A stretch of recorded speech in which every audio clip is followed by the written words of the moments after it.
आपको एक wonderful therapy जिसको बोलते हैं फॉरगिवनेस जैसे नाम से ही आप जान गए होंगे कि हमें किसी से क्षमा याचना करनी है।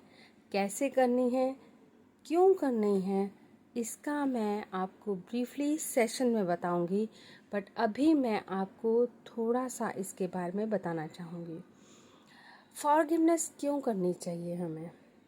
पहली बात तो हम लोग ये समझते हैं कि हम 100% सही हैं।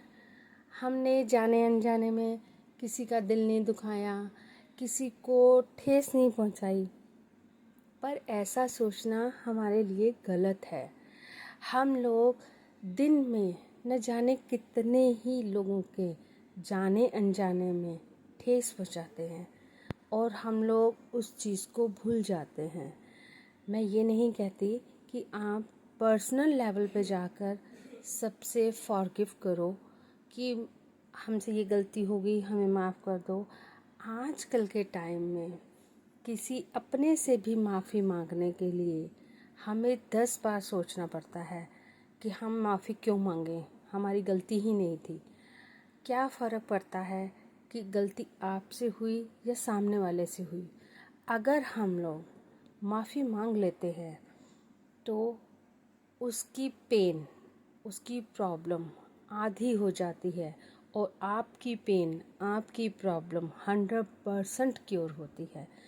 जैसे हमारी लाइफ में बहुत सारी हर्डल्स आ रही हैं और हमें समझ नहीं आता है कि ये हर्डल्स हमारी क्यों नहीं जा रही हैं, तो कुछ एक हमारी हर्डल्स, हमारी प्रॉब्लम्स एक फॉरगिवनेस से ही सॉल्व हो जाती हैं, ख़त्म हो जाती है।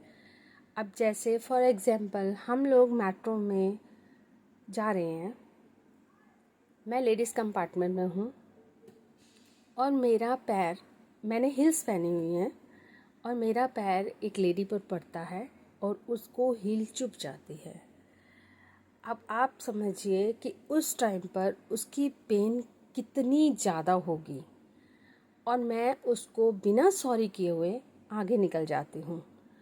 अब वो लेडी मुझे बहुत गुस्सा करेगी, मन ही मन गालियाँ निकालेगी और उसका पेन उसको बार बार याद आएगा कि उस लेडी ने मेरे को हील मारी थी मेरे पैर पे और मुझे पेन हो रहा है, और उसको वो फुल डे ही पेन रहेगा और वो जब जब याद करेगी अपनी पेन को तब तब मुझे कोसेगी।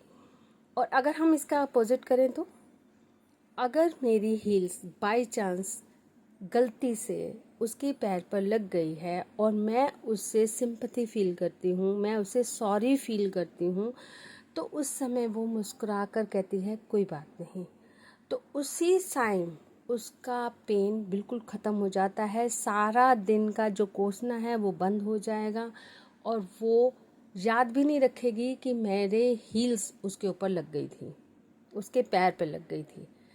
तो एक ये छोटा सा एग्जाम्पल है। अब आप समझ सकते हैं कि हम लोग फॉरगिवनेस को किस तरह से यूज़ करें और हम अपनी जो लाइफ में हमारी प्रॉब्लम्स हैं हम उसको कैसे सॉर्ट आउट कर सकें।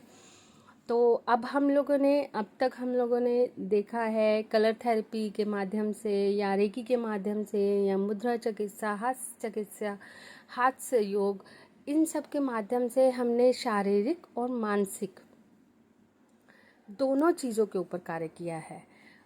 पर ये फॉरगिवनेस जो है ये रिलेशनशिप पे भी काम करता है और फाइनेंस से रिलेटेड पर भी काम करता है। तो आज के लिए सिर्फ इतना ही। धन्यवाद।